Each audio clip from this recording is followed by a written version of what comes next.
গণতন্ত্রের মা, আপসের নেত্রী, গণমানুষের নেত্রী বেগম খালেদা জিয়ার নিঃশর্ত মুক্তি,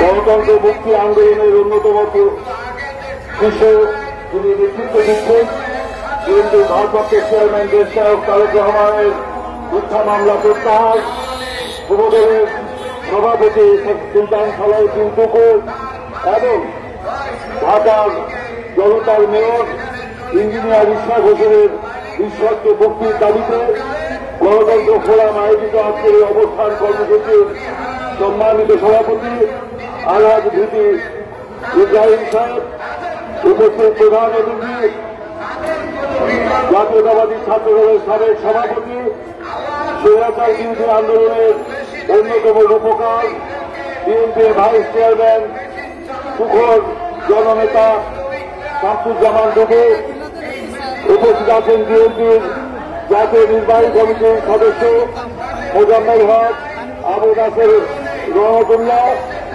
শাহ মোহাম্মদ এসারুল হক সহ জাতীয়তাবাদী ছাত্রদলের সাবেক সহসভাপতি ইরফান হোসেন পাইলট, জাতীয়তাবাদী কৃষক দলের নেতৃবৃন্দ, গণতন্ত্র ফোরামের সদস্যবৃন্দ, আসসালামু আলাইকুম। আজকে জুম্মার দিন বক্তব্য দীর্ঘায়িত করব না। আজকের এই প্রতিবাদ কর্মসূচিতে অংশগ্রহণ করার মধ্য দিয়ে আমরা দেশ নেত্রী বেগম খালেদা জিয়ার মুক্তি দাবি করছি, তারেক রহমানের বিরুদ্ধে মিথ্যা মামলা প্রত্যাহারের দাবি করছি, সুলতান সালাউদ্দিন টুকু, ইঞ্জিনিয়ার ইশরাক হোসেন, সাইফুল আলম নীরব সহ সকল রাজনীতিদের নিঃশর্ত মুক্তি দাবি করছি। ধন্যবাদ। আজকে এমন একটা সময়ে গণতন্ত্র ফোরাম এই অবস্থান কর্মসূচি পালন করছে যখন বাংলাদেশ এক গভীর সংকটে নিপতিত। আজকে কেন বেগম খালেদা জিয়াকে এই সরকার বন্দী রেখেছে? কেন তারেক রহমানের বিরুদ্ধে মিথ্যা মামলা দিয়ে তাকে নির্বাসনে থাকতে বাধ্য করছে? কেন টুকু কিংবা ইশরাকের মতো নেতাকে তারা জেলে বন্দী রাখছে? এটা আমাদেরকে অনুধাবন করতে হবে। কারণ এই সরকার বাংলাদেশের জনগণের সরকার নয়। তারা জনগণের ভোট কেড়ে নিয়ে তারা জোট জবরদস্তি করে ক্ষমতায় বসে আছে। এই ক্ষমতাকে টিকিয়ে রাখার জন্য আধিপত্যবাদী শক্তি তারা ক্রিয়ানক হয়ে বাংলাদেশের জনগণের কাঁধে তারা চেপে বসেছে।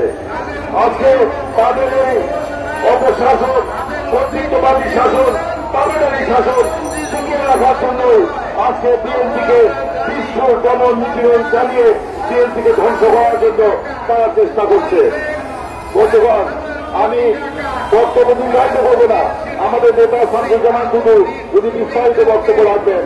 বন্ধুগণ, আপনারা দেখেছেন গতকালকে এই দামি সরকারের দামি প্রধানমন্ত্রী শেখ হাসিনা কিছু বিস্ফোরক বক্তব্য করেছেন।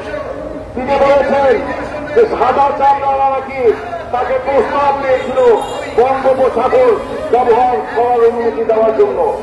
সাদা চামড়া নাকি তাকে প্রস্তাব দিয়েছিল যে বাংলাদেশে বিমান ঘাঁটি করার জন্য।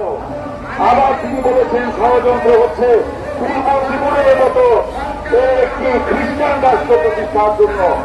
বন্ধুগণ, এই দামি প্রধানমন্ত্রী আপনারা দেখেছেন এটাই প্রথম নয়।